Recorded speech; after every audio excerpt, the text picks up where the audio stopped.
Hey guys, hope you're doing well. So today I'm going to take a crack at the 2023 Spec Maths Exam 1. I haven't actually heard a lot about this exam so far. I've mostly heard a few mixed comments. Some people said it was a bit challenging, some people said it was quite doable. I don't really know until I have a crack at it, so I'll just give it a try now. Okay, so looking at the first question, it says we have a function, it's x squared plus x minus 6 over x minus 1, and it says show that the rule can be written as something. Okay, now if it's in this form, what that implies to me is I have to use long division to do this question. Okay, so if I use long division, right, in long division, we divide that by x minus 1. The first factor we're looking for is we're looking to find what number we need to multiply the x in front here to get x squared, and that number is obviously x. Then we just go x squared minus x because we multiply the x's by the x minus 1. The x squares cancel and we're left with 2x over here. Bring the 6 to the bottom. Then the top becomes 2 because we multiply x by 2 to get 2x. So these cancel. And so we're left with negative 4 as the remainder. So therefore, by long division,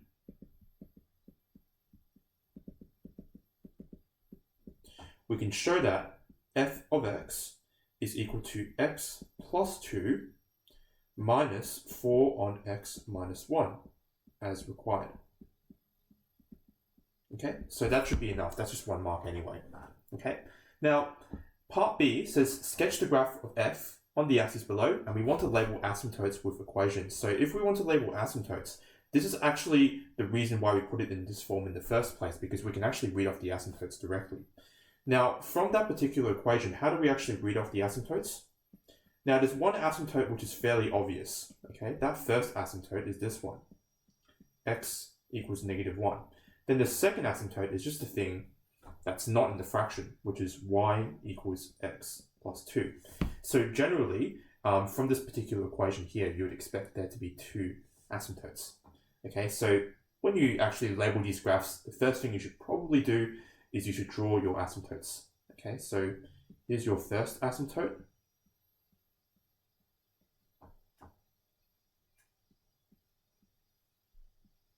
Okay, not the best graph, I know, but can't really do too much about it.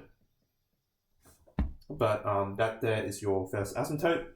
Okay, and your second asymptote is x equals negative 1. So we're going to label that in as well. Cool. Okay, so those are your asymptotes. Okay. Actually, I've made a mistake here. Sorry. It's not x plus 1. It's x minus 1.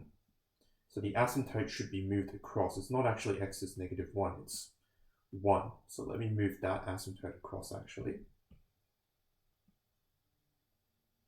So it should be moved across to here, actually. Not where I've labeled it.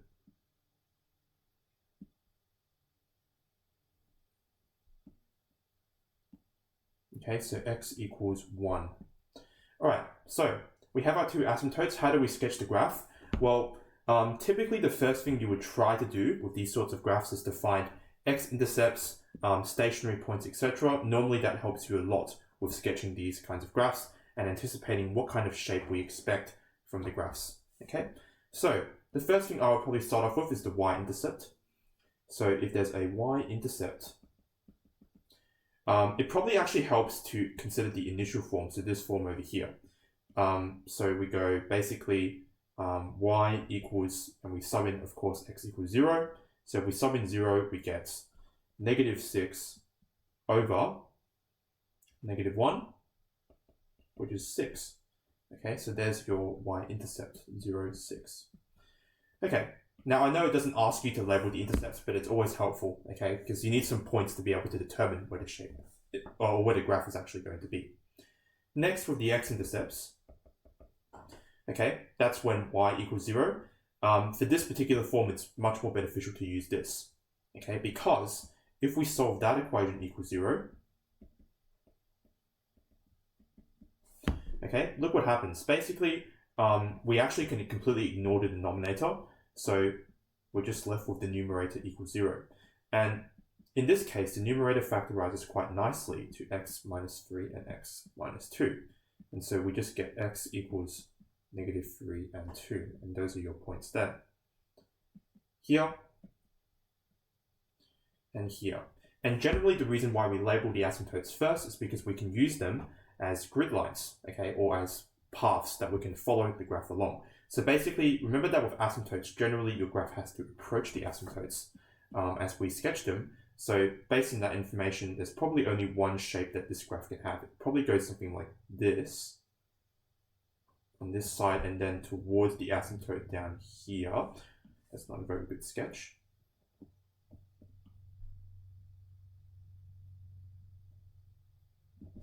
Make sure your graphs are approaching the asymptotes too, otherwise you'll get a mark taken off.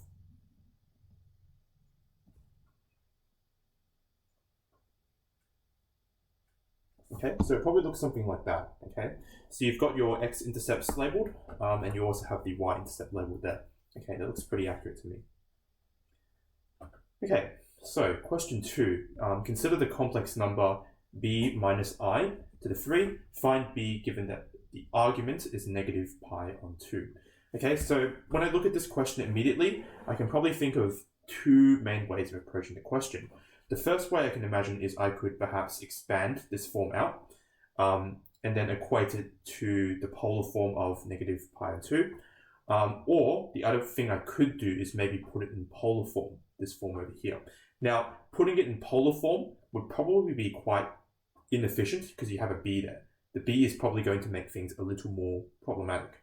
So my hunch is I'm going to expand this out and I'm going to see what happens. I'm going to basically go from there and do this. Okay, so b minus I to the 3, what is that? Well, if we expand that out, it's probably helpful to consider b minus I squared first, which is going to be b squared minus 2bi plus I squared, which is just -1. Okay, and then multiplied by b minus I. Okay, and if we continue to do this, right, we now have b cubed minus ib squared minus 2b squared I plus 2bi squared, which is just -2b, okay, then minus b plus I. And if we just clean that up, in this process, it's very useful to combine the real and imaginary parts together. Okay, we just have b cubed minus 3b. Okay, and then if we collect the I terms together, we're basically just going to have 1 minus 3b squared. Okay, let me just check that I've done that correctly. Yeah, that looks fine to me. Cool. Okay, so now that we have everything in real and imaginary components, right, what does this actually mean if we have arg z equal to -π/2? Well, on the real and imaginary axis, right, -π/2 means that your point is down here somewhere, okay? So what that actually means is that the imaginary component of z, actually, we don't really know anything about that specifically, but what we do know is the real component is equal to 0. So if the real component is equal to 0, the real component is this part.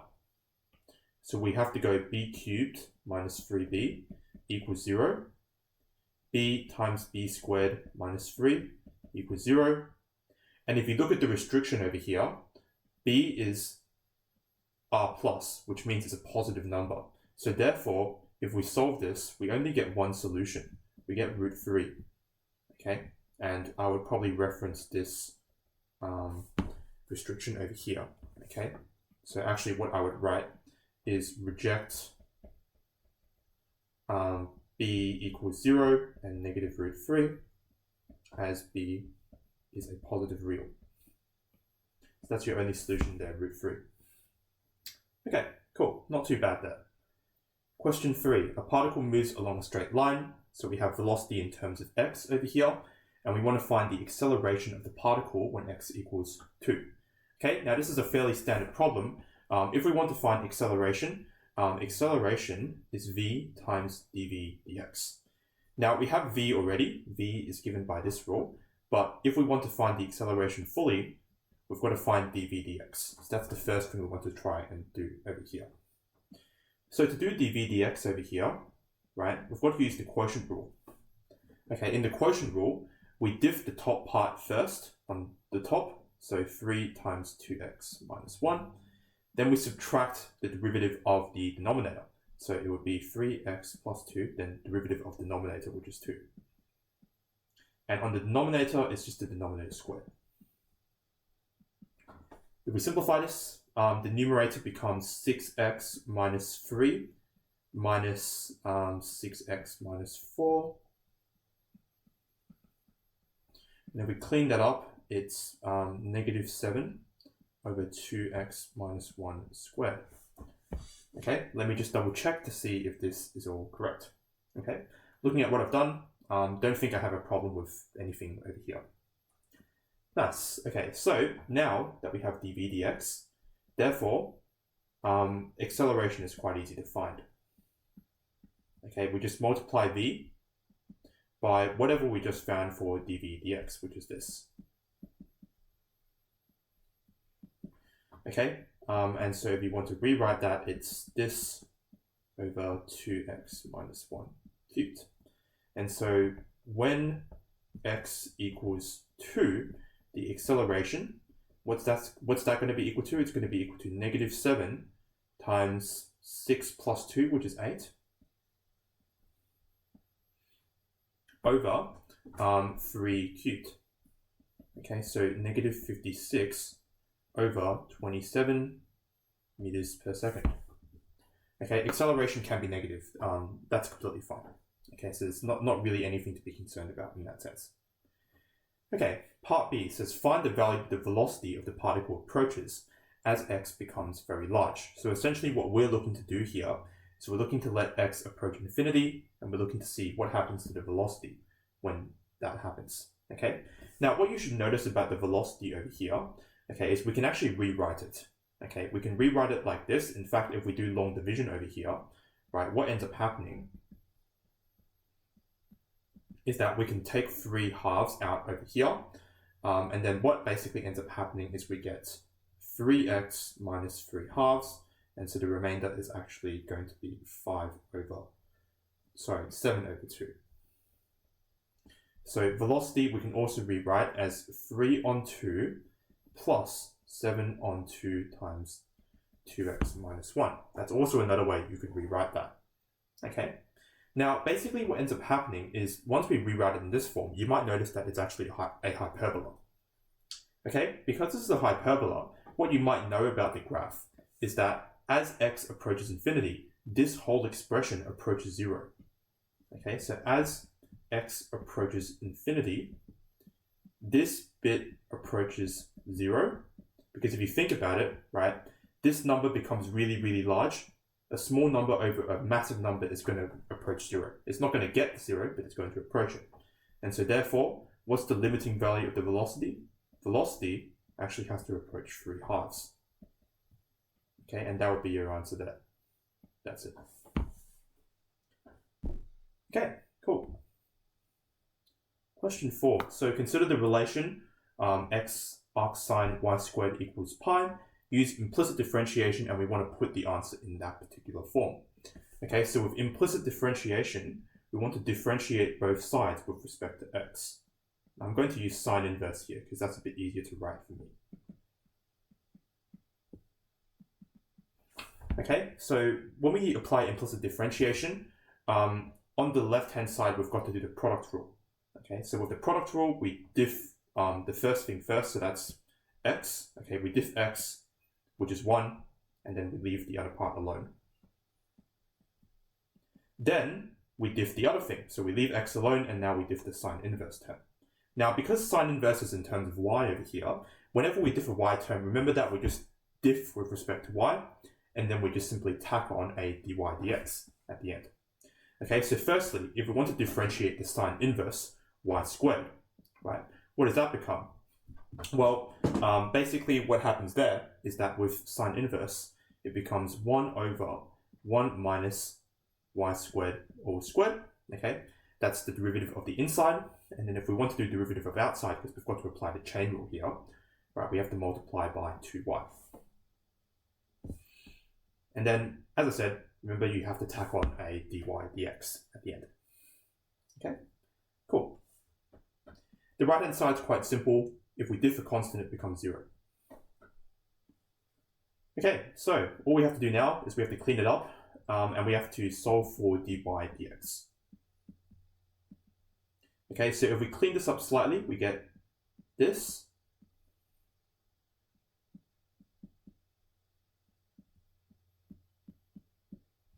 And if we rearrange for dy dx, we get dy dx, that's going to be equal to negative sine inverse y squared, and then we obviously divide by all of this, so it becomes this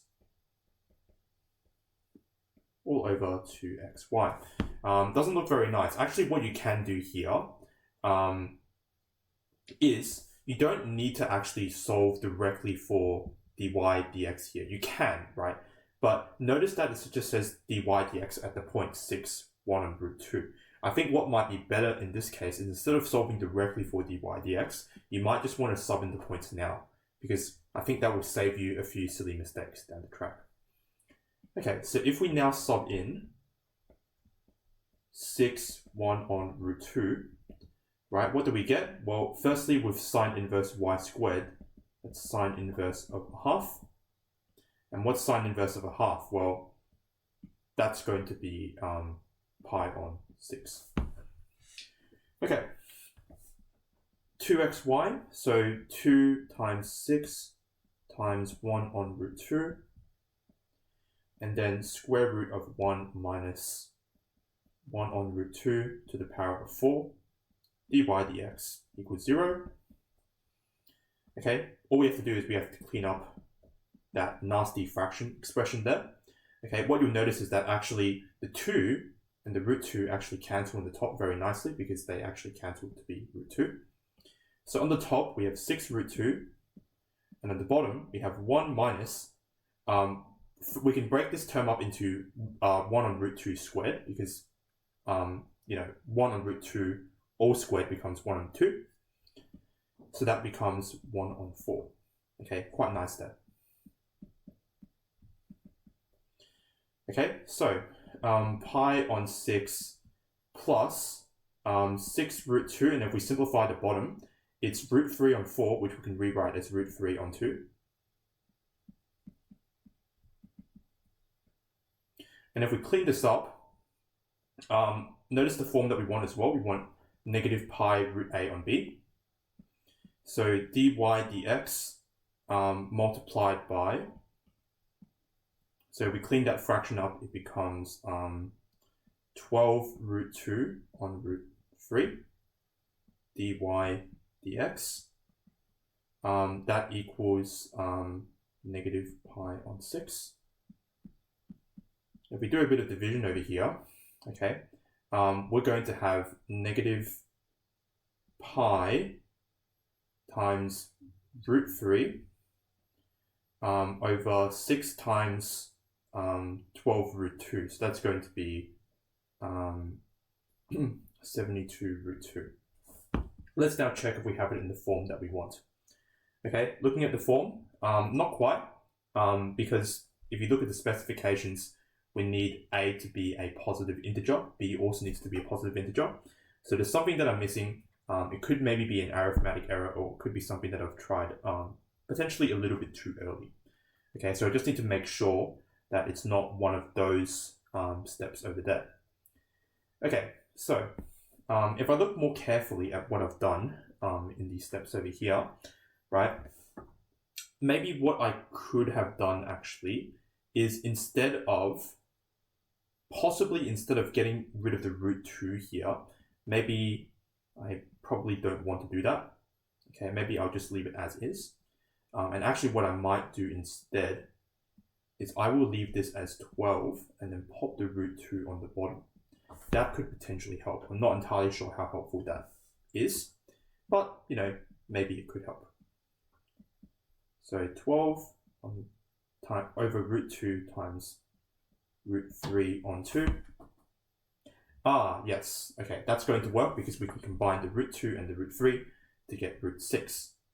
Okay, so in that sense, bit of a nasty question, to be honest, because you need it in that particular form there. So if we do this now, it should be a lot easier though, right? Because if we simplify this, it becomes 24 on root 6 dy dx is negative pi and 6, and then the result is quite simple from there.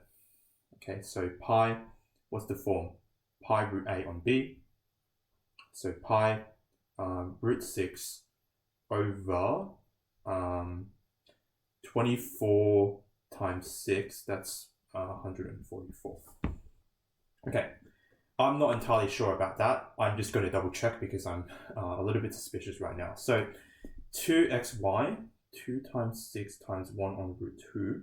I've moved the root 2 to the bottom, and this becomes root 3 on 2. That looks fine. Yep.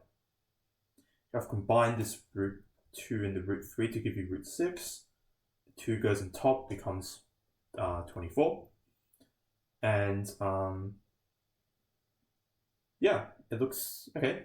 Looks fine to me. Don't really have any problems with that.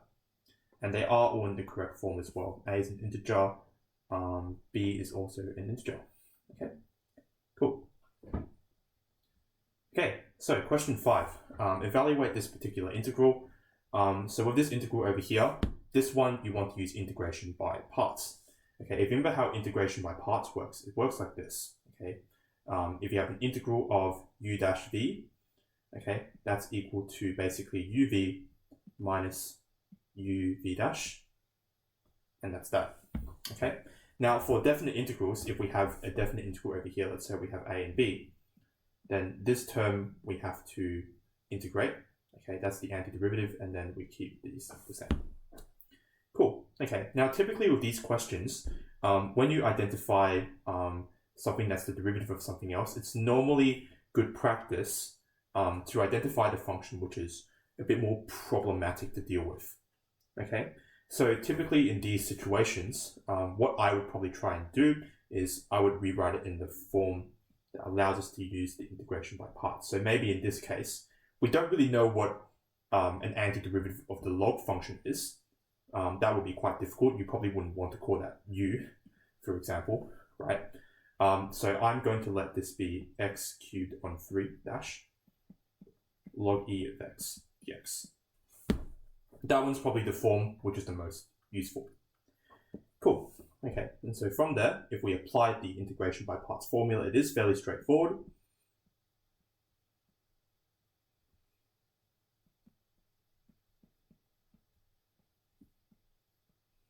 And the useful thing here is that when we differentiate log e of x, right, the derivative is actually 1 over x, which is really nice because then we get the x's to cancel.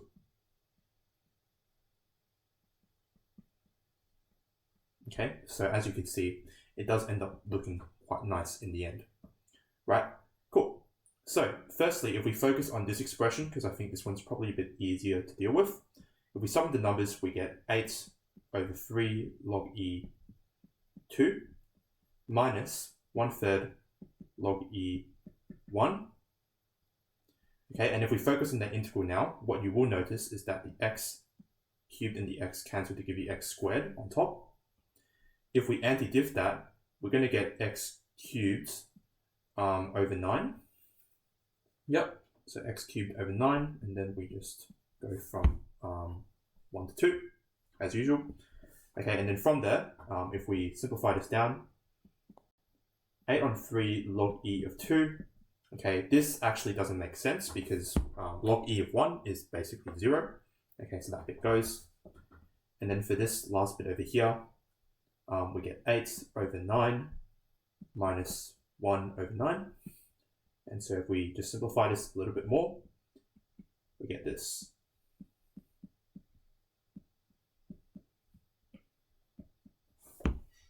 Cool. Okay, so there's your answer.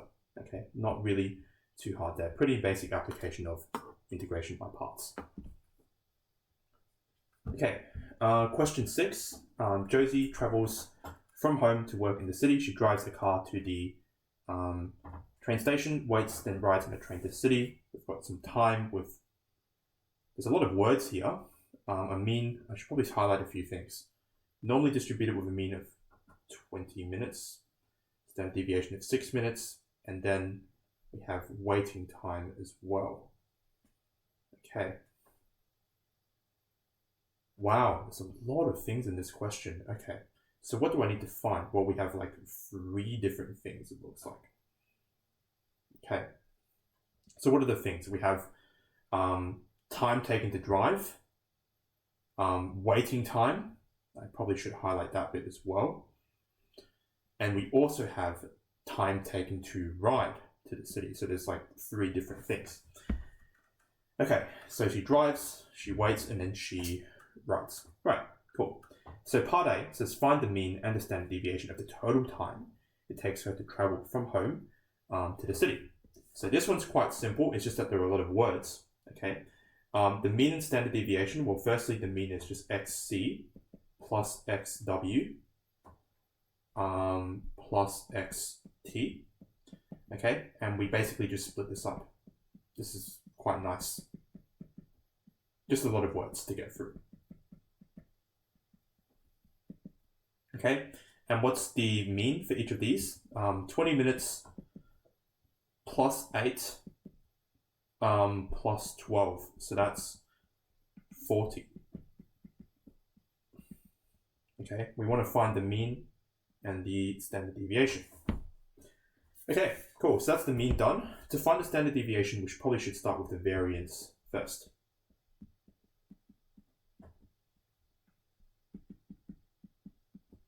Okay, so for the variance, we split them up the same way as we do the mean. In this case, quite nice, just like the previous case.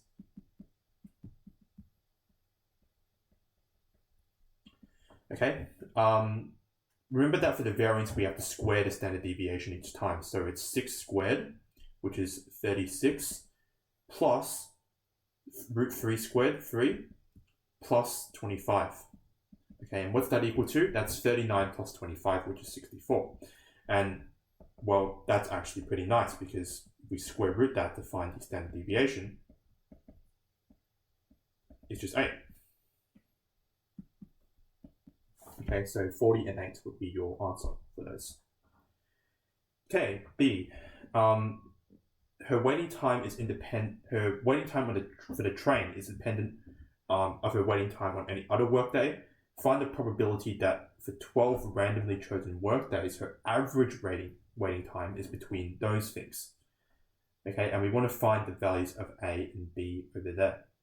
Okay, so if you look at the things that we have, right, what we're looking to deal with in part B is the waiting time for the train.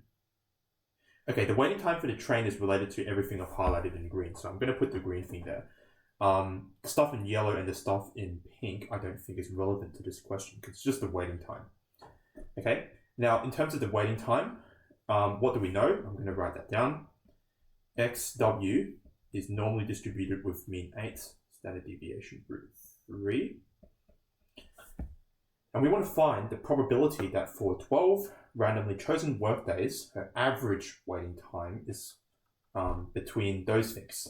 Okay, so when we have average waiting time, typically what that tells us we need to find is the sample mean. Okay, so that's sort of the goal. Okay, so basically we need to find when the sample mean is between those things. Right, in fact, I should define that a little bit more precisely than that. Okay, the sample mean is between 7.75 and 8.5. That's precisely what we're looking for over there. Okay, now before we can actually switch this to the Z distribution, what we do need to find though is the sample mean. Okay, so for the distribution of the sample mean over here, right, for the distribution of the sample mean, the mean stays the same, so it's still 8. But the standard deviation is divided by the square root of the sample size. Okay, and what's the sample size? The sample size is this thing, 12 chosen workdays. That tells us n is equal to 12. So it's root 3 over root 12, all squared. Okay, and what is that? We can also rewrite that as 8 1 over root 4 is just 2, 1/2 squared. So the standard deviation is a half, right? Cool. So therefore, if we want to find this probability and convert it to the z distribution, all we need to do now is we have the mean, we have the standard deviation, right? It just becomes 7.75 minus the mean, 8, over the standard deviation, which is a half. And same goes for this, except the value is 8.5.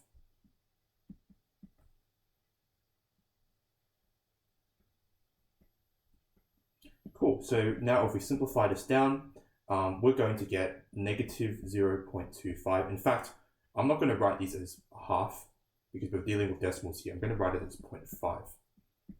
Because now if you look at the numbers, it does work out pretty nicely. Okay, and so if we do the division here, we just get negative a half to 1.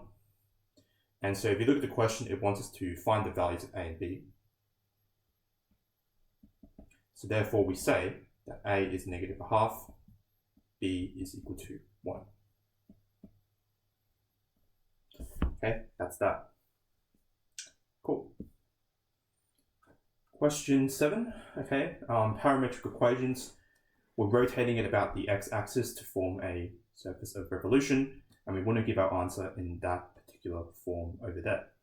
Okay, so with the surface area, right, the surface area formula is given by 2 pi times the integral from 0 to 2. And we also have, firstly, we should look at where it's being rotated actually. It's being rotated around the x-axis. You should always underline that. So it's being rotated around x specifically. And in this case, right, with the surface area, I believe the formula is 2 pi y times the square root of the arc length, I believe. Yeah, so the arc length is dx dt squared plus dy dt squared over this square root over here. Okay, I'm just going to double check 100% just to make sure that this is correct. Okay, so for the surface area of revolution, you do have it on your formula sheet, so you should really know this. Okay, it's not really too hard if you do have it on the formula sheet. But yes, this is exactly right. Okay, no problems there. Okay, so if we want to evaluate this, obviously we sub pi y in. Y is root 3t, and for this ugly mess, right? Dx dt, what is that? Firstly, that's just 2t over 4, which is t on 2. And for dy dt, right, that one's actually pretty simple. That's just root 3. Okay, I should write the t a bit nicer here. Okay, so powering through this, right, what we want to do is we want to clean up that main square root there, and we want to see if we can get rid of it somehow. So if we do clean it up, it's t squared on 4 plus 3. Okay, now what we have to look for here is really just ways to clean up this square root a little bit more, because at the moment it's not looking very ideal, right? There's a lot of things going on, not exactly looking like a square root that you can easily get rid of, right? Okay, so if you look more at this particular question over here, right, what we're going to have is maybe what we could do actually, we could bring the root 3 into the square root here. That potentially could get rid of a few things. Okay, combining the square roots. So if we do combine them, right, it does become, so actually firstly, let's combine these fractions here. So it becomes t squared plus 12 over 4, and we can multiply the 3 in here. And still, at the moment, it's not looking incredibly ideal. Okay, there are still a lot of hurdles that we do have to get over before we can complete this particular problem. Okay, so maybe at this point, what I'm suspecting is perhaps there could be some kind of U substitution that could be required to approach the rest of this problem. Actually, that being said, I've just realized that maybe there is another approach that is a little bit easier. Okay, instead of actually combining the root 3 there, I might actually take it to the outside, because that might not actually be required. Okay, so we're just left with that actually. I think that might be a little bit easier to deal with. Yep. All right. Okay, so as I said, probably the main approach to this problem over here is we're going to try a U substitution. In fact, before we do that, there's one more thing I can do, and that is I can take this root, this 4 on the bottom out. If we take the 4 and 4 out, it becomes 1 over root 4, which is a half. The half cancels with the 2 over here, and that becomes just root 3 pi on the outside. So basically we get this. Now I think once we have this sort of scenario, it's probably prime time for U substitution, in my opinion. Because if you look at the inside of the square root, we have t squared, and the outside is t over here. If we substitute something in for this thing under the square root here, we can get this, basically. So what I'm going to do is I'm going to let U equal to t squared plus 12, because when I differentiate this, I'm going to get 2t. Okay, and that's really nice, right? Because, you know, if we do this, this t actually gets rid of itself. So we get t equals half du dt, right? In fact, what we should do is we probably should solve for dt, because this is what happens. Cool. Okay, so now that we've sort of got over the main hurdle of this problem, now let's apply the U sub. Okay, so therefore this is equal to root 3 pi. We're going to focus on the terminals later. Remember that you generally do have to change the terminals when you approach this sort of problem. In fact, what I would do here, it's probably not best to write in this form. I'll write it like this: 2t dt equals du. Yes, that's much better. In fact, this looks nicer actually, because all of this here subs in directly for here.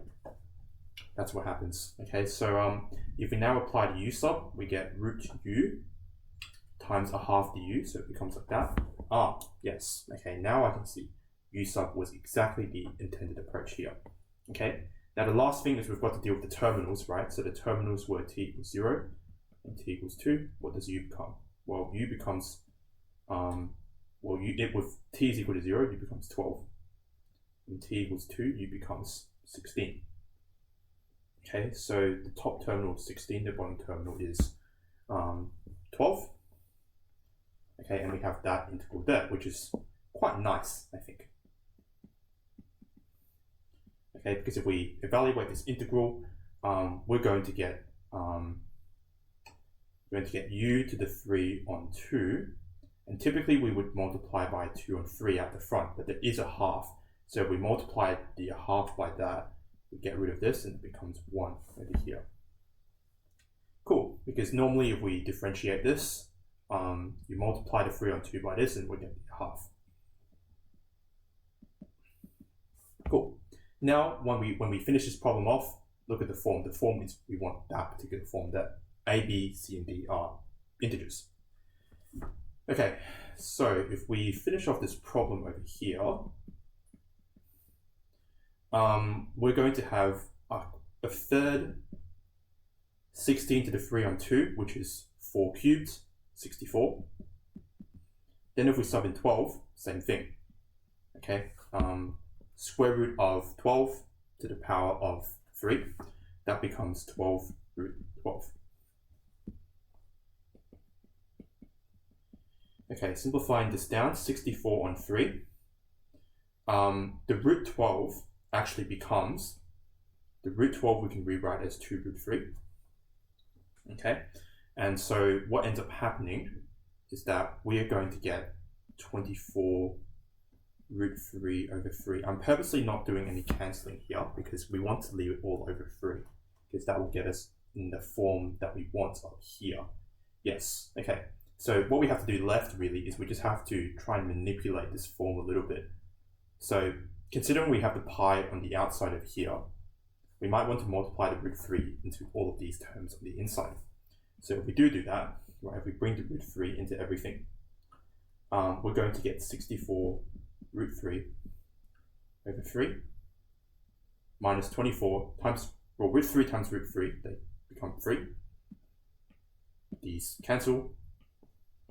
And so we are left with just this, pi 64 root 3 on 3 minus 24. Is that in the form that we want? Looks like it is. Okay.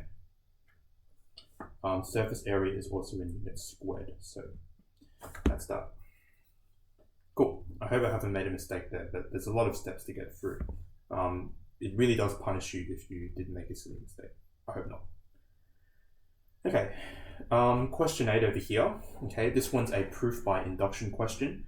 It says use mathematical induction to prove that this particular rule holds. Okay, specifically when fnx represents the nth derivative. Okay, so with proof by induction, remember that there's generally 3 steps to approaching this problem. Okay, we've got to show that the base case holds. Okay, in fact, before we do the base case, what we're going to do is we're going to let Pn be the above proposition. Okay, so the first step is the base case, and remember that with the base case, we want to show that the first number that works in the sequence is true. So we want to show that P of 1 is true. That's the goal. Obviously, we haven't showed it yet. I'm just writing it down so that you know where we're going to get to. Then, with the induction step, what you want to do is you want to assume P of k is true, and we want to show that P of k plus 1 is true. Okay, and that's the goal. Cool. Okay, once we've done that, that's the proof done. Okay, so let's go about doing all of this. Okay, now for P of 1, if we want to show that it's true, okay, we've got to approach it from the left-hand side and right-hand side. Okay, so starting with the left-hand side, right? What we can do is for the left-hand side, that's equal to f1 of x, which is just the first derivative of x, which is just the product rule. Okay, with the product rule, we diff x first, and then we differentiate the e to the 2x, which is that. Okay, and I'm going to rewrite it like this. Cool. Okay, now for the right-hand side, what we can do is we can basically just use this particular rule over here. Okay, that's being provided. So if we summon 1 into that rule, we're going to get 2 to the 1 x plus 2n, well, n's 1, so it's just 2 to the 0. And that's all being multiplied by e to the 2x, which is equal to 2x plus 1 times e to the 2x. Now, is that the same as what we got over there? Well, handy dandy, it is. Okay, so therefore, left-hand side is equal to right-hand side, and P1 is true. Done. Okay, there you go, there's your base case. Now, with the induction step, we assume P of k is true, and we want to show that Pk plus 1 is true. So let's get rid of this now. I'm going to move this across. Okay, Pk plus 1, and we're going to pretty much use the same idea as we did before. Okay, so with Pk plus 1, what we want to do over here is for the left-hand side, we've got Fk plus 1 x Okay, so that's basically, you can also rewrite it like this as well. It's f k x, but we're differentiating that. That's the main idea. Okay, so if it's fk plus 1, it just means that we take the kth derivative and then we simply just diff it again. Okay, so what does that mean? That means we're taking the rule from over here, so up here, and we're basically just differentiating it again. That's all it means. I know the notation is a bit weird and it's a bit hard to think about, but that's really all it is, and I shouldn't be using n as well.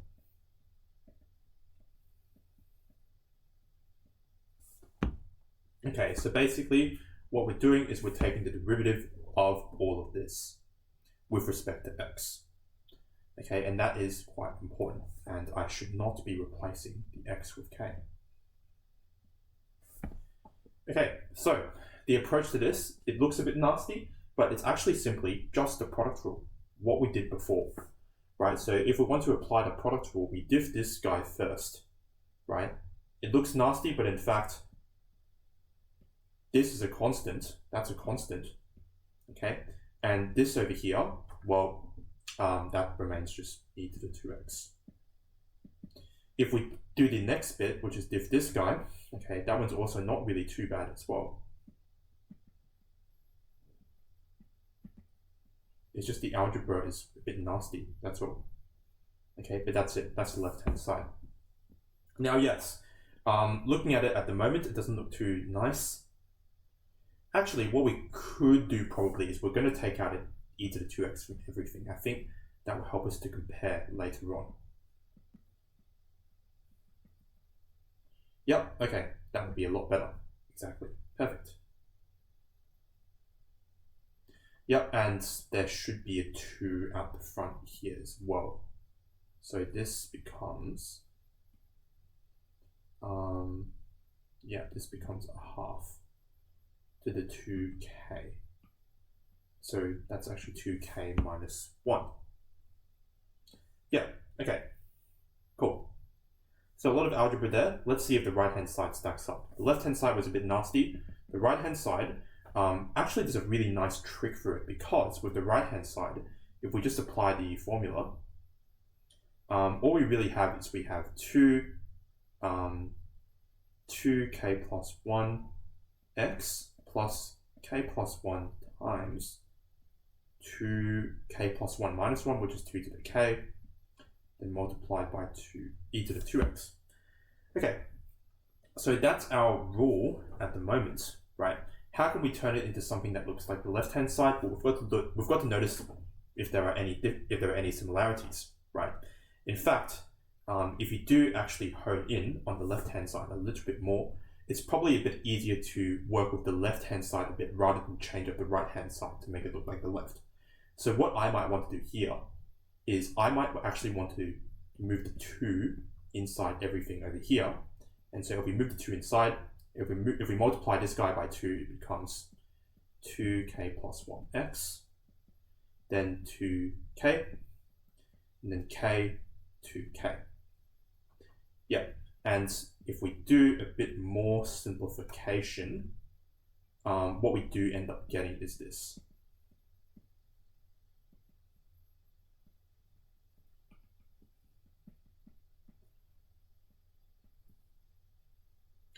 Okay, cool. And if you look at that, the left-hand side and the right-hand side are equal.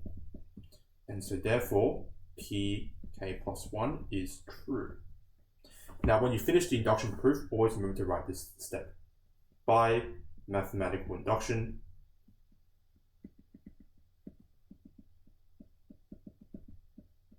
Pn is true for all integers. That's it. Cool. Okay.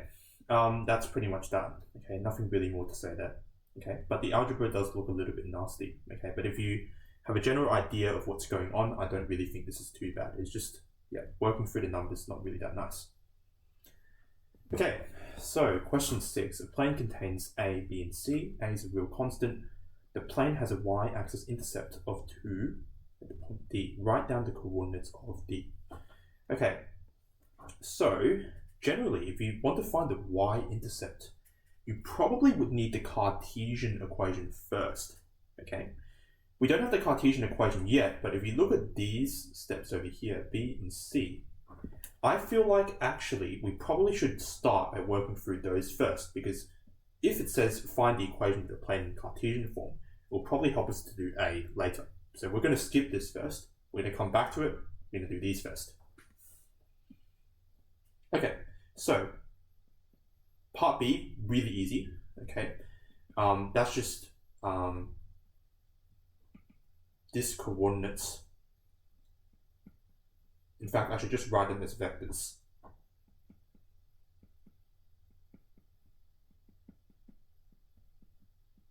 It's just B minus A, basically, that's all. Okay, and that gives us negative 2i minus 5j plus 6k. Okay, and then for AD, same thing again, D minus A.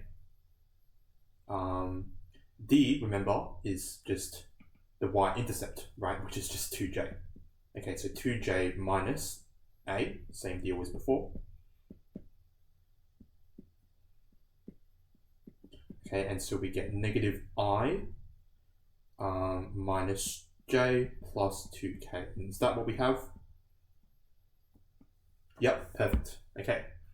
Now, for C, we can use that information to find the equation of the plane in Cartesian form.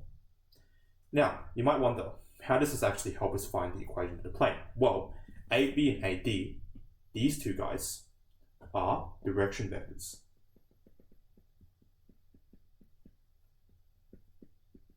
Okay, and so generally, why is that important? Because if we have direction vectors, so if we have a direction vector over here, and we have another direction over here, what we can use it to do is we can use it to help us find this normal vector. Remember that the way a vector plane is actually done is we just need to find the normal vector. Once we find the normal vector, the Cartesian equation is actually very, very straightforward. Okay, so for the normal vector is actually just going to be the cross product between AB and AD. Okay, just the cross product between those two. To find the cross product, it's the 3×3 determinant of those two vectors, like this. Okay. With the cross product, remember that the idea is for each of these vectors, we select this guy first, delete the row, delete the column, and so we just have I of determinant of -5, 6, -1, and 2. We repeat the same for j and k as well. Okay, so if we want to find it for j, just delete the row, delete the column, and so we repeat the process. But one thing to keep in mind is that the sign actually switches for j. It becomes -j. Okay, they basically alternate between I, j, and k. Lastly, for k, if we want to apply the same approach, delete the row, delete the column, and k is positive.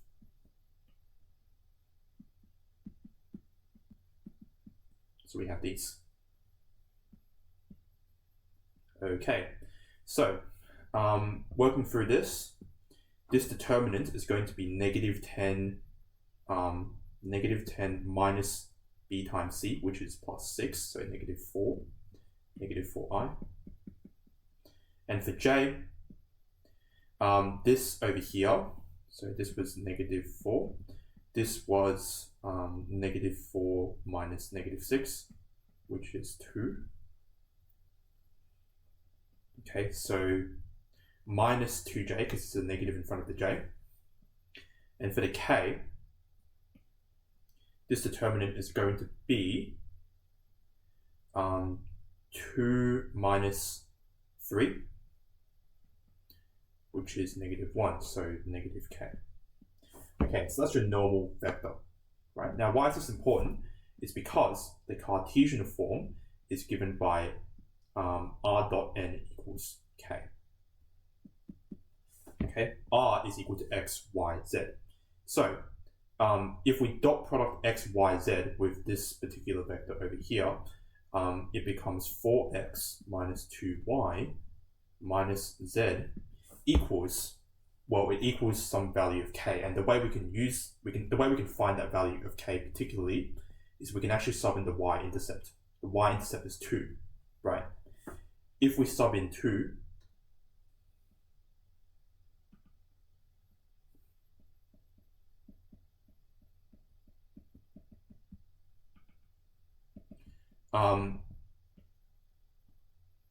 sorry, it's 0, 2, 0, not 0, 0, 2, because that's the y-intercept.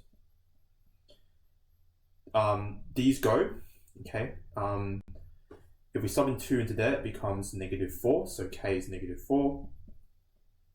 And so therefore, the equation that I've found is this over here, -4x minus 2y minus z is equal to -4. And I'm going to get rid of the negative as well, because I think that's a bit nicer. Okay, that is your equation there. 4x plus 2y plus z equals 4. Okay, and so now we can write down the coordinates of the, in fact, I don't know why I didn't do that before. It's just 0, 2, 0. It's a very straightforward question. Okay, find A, right? So what is A? A is the x coordinate of C. So what we can do is, because we have that Cartesian equation now, we can sub in C into Cartesian, and then we can just directly solve for A from there. Okay, so A, for A, what's Y? Y is -1, so -2, and Z is 5, so +5, and that's equal to 4. 4A is equal to 6 minus 5, which is 1. A is equal to 1/4. Okay, cool. Okay, AB and AD are adjacent sides of a parallelogram. Find the area of this parallelogram. Okay, so if you want to find the area is just going to be the cross product actually between AB and AD. The magnitude of that. Okay, we actually just found the cross product before. The cross product was -4i minus 2j minus k. So we just take the magnitude of that. Okay, the magnitude is √16 plus 4 plus 1, which is √21. And we can't simplify that anymore. Just √21. All right, question 6. That was quite long actually. Not a hard question, but the process itself actually very, very long. Okay, moving on. Question 5. Okay, we've got a position vector over here. Write this particular function in that particular form. Well, that's just an application of the double angle formula, right? Because we know cos 2t is equal to 1 minus 2 sine squared t. And so what we can do is, if you want to rewrite it in that particular form, right, what we can notice is that we can actually kind of rewrite it like this, right? If we want to make it look like that, then this can happen.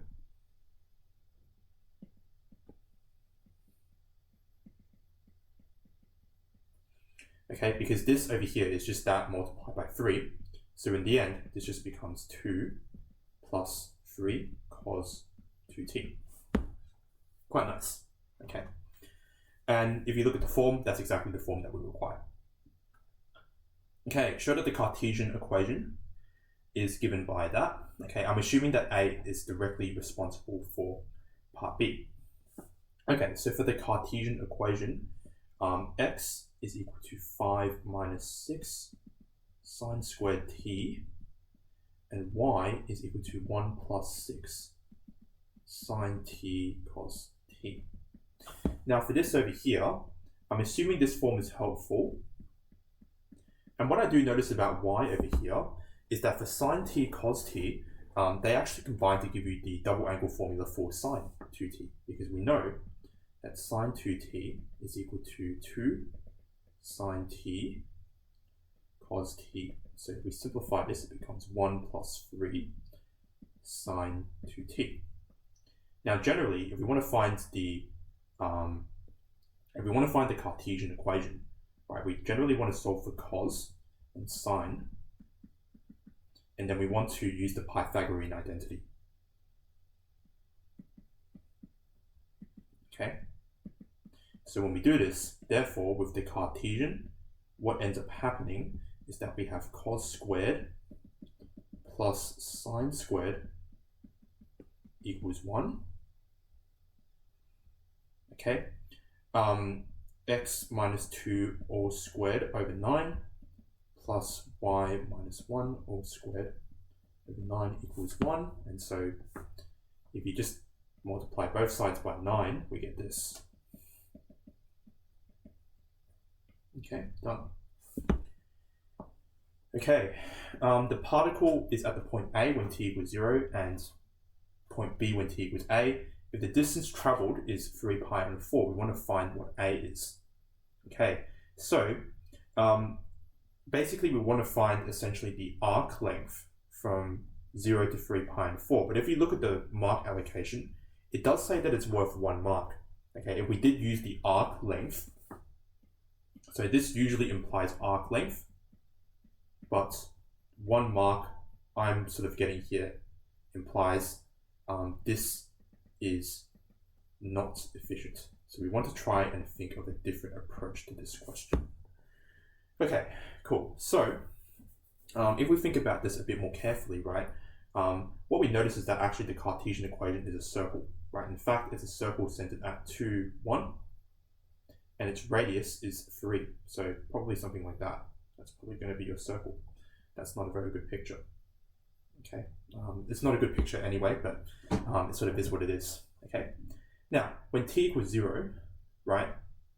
So when t equals 0, r0, what's that equal to? Well, sine of 0, that's 0, so that's just 5i.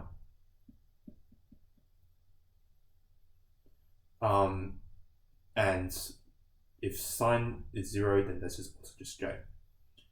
Okay. Now what about, actually, we don't really need that, to be honest, because what we do know is that it starts, okay, well, it starts over here, that's 0, t equals 0, and what we're saying is that it travels 3 pi on 4 along the curve, right? So the arc, so basically it sort of goes like somewhere around there, basically. But what we want to do, perhaps, is we might want to find the circumference of the circle. If the radius is 3, right, the circumference is quite simple. It's just 6 pi, because 2 pi times 3 is 6 pi, right? Now, 3 pi and 4, what is that as a fraction of 6 pi? Well, actually, the 3 pi and the 6 pi cancel and it gives you 2, so it's actually just 1/8 of the radius, right? So, considering we're going 1/8 of the circumference across, it's perhaps this distance over here. That's what we want to find, and you've got this missing over here. Okay, so it's kind of like 1/2 of a quadrant, if that makes sense. So essentially what we're looking to find, right, is we're looking to find basically when it's like a quarter of the way across, if that kind of makes sense, right? So if this angle over here is pi on 4, we should be able to find the coordinates of that point. That's what I'm sort of getting at. Okay, if we do find the coordinates of that particular point, right, what are those coordinates?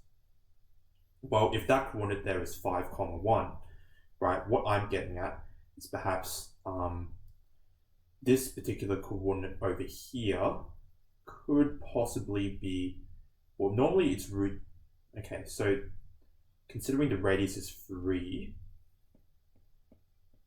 it would be, okay, yeah, it'd be 3 root 2 on 2, and 3 root 2 on 2, right? So in that sense, yeah, it would be 1 plus 3 root 2 on 2, and then, no, that's 2 for the x, and then it would be 1 plus 3 root 2 on 2. Cool, okay. Okay, so those are your coordinates, right? Your x and your y are those things. All right, so in that sense, all we need to find really is when that's equal, right? Because r of a is equal to 2 plus 3 root 2 on 2, I plus 1 plus 3 root 2 on 2j. And so, if you think about it, the easiest way to do that is we just have to equate this to this equation. I think that would make the most sense. So 2 plus, in fact, the only thing that really matters is that cos term. So 3 cos 2t. And we can let that equal to this thing because we're looking at the x coordinates over here. Okay, so cos 2t is equal to root 2 on 2. 2t, we're just going to choose one solution here because that's the only thing that really matters, right? We're just going to choose the first solution that comes up, which is pi and 4. Right, so in that sense, t is equal to pi over 8, I believe. Yeah, I'm going to change all these to a. I believe a is pi on 8. That's a lot for 1 mark. In the exam, I think I'd probably skip this question. Yeah, but I think hopefully you can sort of see that if you were to use the arc length is probably really hard. I think you would get into a lot of problems if you tried trying to bust this problem out using the arc length formula. It would just be too difficult, I think. Okay, find all values for which the position vector is perpendicular to the velocity vector. Okay, so the first thing we want to do is actually find the velocity vector itself. Right, I'll write down the position vector first because that's going to help me here. Position vector, we're going to actually use the form we established before. So it was 2 plus 3 cos 2t I, and then for j, it's 1 plus 3 sine 2t. Okay, now differentiating this is not really too bad, right? This just becomes negative 6 sine 2t I, and then 6 cos 2t j. Okay, not too bad. Now this says we want to find the values of t where it's perpendicular. So for perpendicular, we need r dot the velocity equals 0 for perpendicular. That's sort of the goal, right? Now for dot product, we just multiply the i's and we multiply the j's and see what happens. Okay, so if we do that, we're going to get negative 12 sine 2t minus 18 sine 2t cos 2t.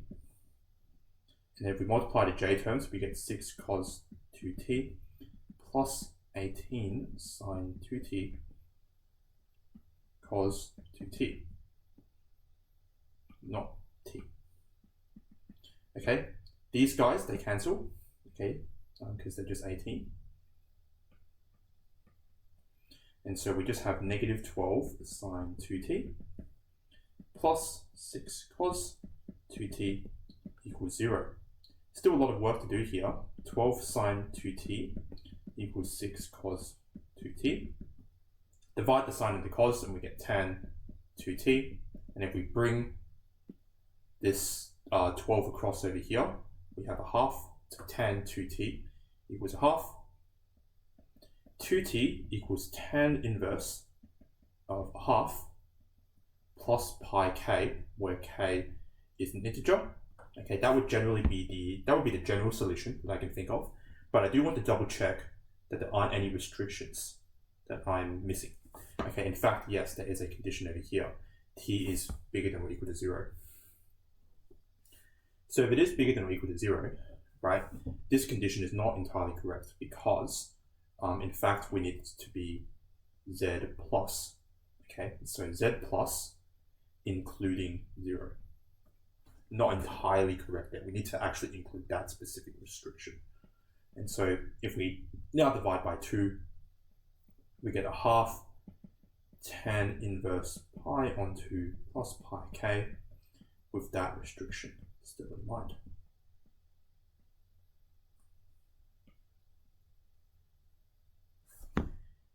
Cool. Okay, so yeah, that's that. Okay, wow. I don't think the questions themselves were particularly difficult, but I think this is actually a very long exam. Okay, not all of it was very nice algebraically. I think everything actually required a little bit of calculation. So if you got through this whole thing, good job. In my opinion, I think this is probably not a very nice way to start off this exam period. So hopefully you went all right. I hope I didn't stuff anything up, but if you think I did, let me know. Good luck for Tuesday. Good luck for Monday. And hopefully exam 2 is not too bad, but good luck. Just do your best. That's what it really matters. See you soon. Bye.